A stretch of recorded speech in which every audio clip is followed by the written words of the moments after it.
Yo, what's up mga kayay? Mayong adlaw ninyong tanan diha. Kung asa mo dapit na abutan ni ato ang video. So karon is another sikay-sikay na usab ta.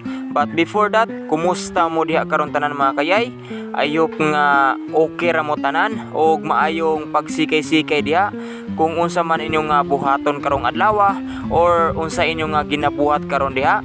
Alright? So ang atong buhaton karon mga kayay is mag-harvest ta og lubi. Or sa laktod nga pagsulti, maglugit ta. So nakatry na ba mo ani mga kayay nga maglugit o lubi? Kung nakatry na mo or wala pa, comment daw be para ato nga makita. So isip usa ka simpleng farmer diri sa probinsya diri sa Siquijor. Ako mismo moingon nga motuog gyud ko nga naagoy kwarta sa farming. Kung kugihan lang ka sa farming plus diskarte, di gyud posible nga makakwarta ka. Sa farming, dili pwede nga arte ka. Sa farming, mahugaw ka. Sa farming, manimaho ka. Sa farming, mainitan ka. Sa farming, magkasamad-samad ka. But all of that, baliwala ra na tanan. Kung hilig nimo ang farming, dedicated ka sa farming, plus passion nimo ang farming. Di gud nimo mabala ng panahon, maabot ang panahon nga mulambo jud ka. Tanan nga mga farmer nga nilambo na karon, kana sila tanan nagsugod na sila sa wala hangtod nga naabot nila kung asa sila karon. So kung ikaw karon mga kayay, kung naminaw ka, padayon lang.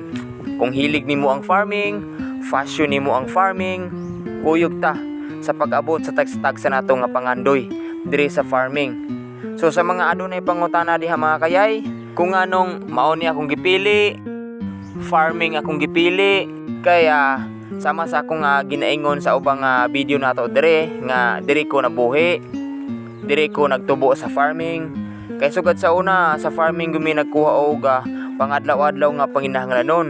Kaya kung mama ug papa is mga farmer, so diri mi nila gipadako sa farming. Sukad sa una nga dili pa uso ang social media hangtod karon. Ug sa pila ka tuig ang nanglabay, na-realize na ako nga mo ni akong hilig, mo ni akong fashion. Malingaw ko ani nga farming, sa pamuhi og mga hayupan, sa pananom-tanom, dagang kong makuha nga idea about aning farming. So that's why mo ni akong gipili. Og ikaduha pod mga kayay, nganong mo ni akong gipili, kay tungod karong panahon na halos tanang palaytonon mahal na kayo. Number 1, kanang bugas, isda, karne, mga salagon, mga otanon, mga prutas, ug uban pa diha nga kinahanglan nato sa pangadlaw-adlaw. So sa farming mga kayay, sama sa akong ginaingon sa unahan, kung kugihan lang ka mananom-tanom, mamuhi-buhi, makasurvive jud ta sa pangadlaw-adlaw nga panginahanglanon. Samot na karong panahona nga halos tanang palitonon mahal na. Dayon ikaduha, libre tang makakaon sa atong mga tanom-tanom, sa atong mga hayupan ug labaw sa tanan, makakwarta sad ta. Dagang pamaagi nga makakwarta ta sa maani karon nga atong gibuhat nga nagharvest ta og lubi. Dayon ato ni gilugit.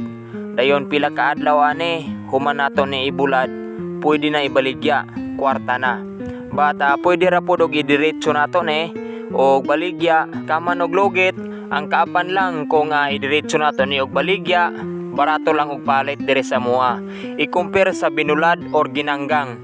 So para makaigo-igo gud ta, ato ning ibulad. So sa farming mga kayay, ang kinahanglan lang nato dire is kogi lang og diskarte. Padayon lang. So dinhin na lang takutob mga kayay.